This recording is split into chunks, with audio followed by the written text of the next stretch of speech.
The first thing you're going to notice is that I'm not Rachel. My name is Rebecca, and I am a new member of the woolen spinning team. She gave me the opportunity to come into this space and offer you something a little bit different. We're going to be talking about sampling. The fiber I'm going to be looking at today is this beautiful top from West Coast Color. It's on her biffle base, which is 100% blue face Leicester.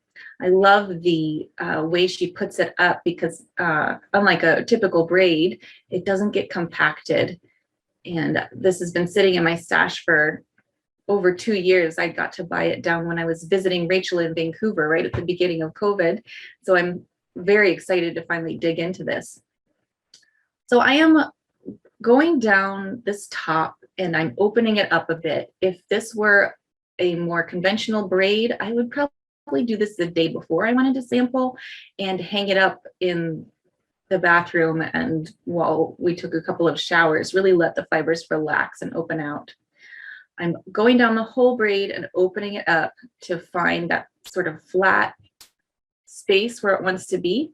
And then I'm using my hands to find about 1/8 of the fiber to start pulling it apart. I'm going to strip off 1/8 down the entire length of the braid.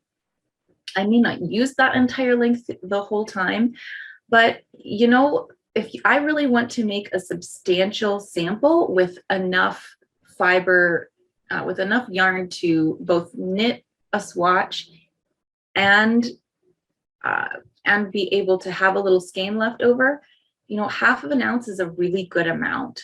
Less than that, and I'm not really going to get enough information.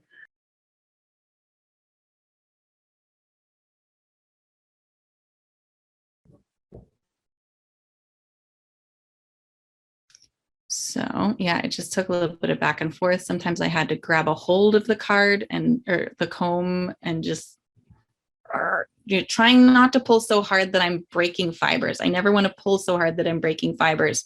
But you know, if there's complete fibers still on there, I don't want that to be waste. I want to get them out and have them be part of my roving. Because one of the things I really struggle with about combing is the waste. You always end up with this big pile of waste that looks huge, and that can be really overwhelming. But if the yarn you get is the yarn you want, then it's worth it.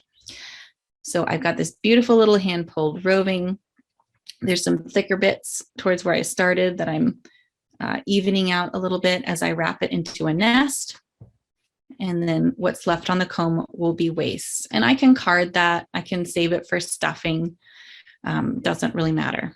When you're applying a 3-ply, you can use that 3-ply Plyback test to kind of see how much ply you're getting. Like here, I'm checking for bounce back in the plied yarn to see if I've got enough. But then if I hold up what I'm plying with my Plyback test, I can see that what I've got on the wheel is tighter. It's at a tighter ply than the 3-ply on my card. And that's what I want, because the 3-ply on the card is relaxed, it's balanced. And what I want to ply, what I want to be putting on the wheel is more twist than that, because I'm going to lose some twist in the washing. So I just ended up with this beautiful little skein. Thank you so much for tuning in. Thank you for spending this time with me. Thank you for all the encouragement and wonderful positive words that you've shared with me as I've started this journey.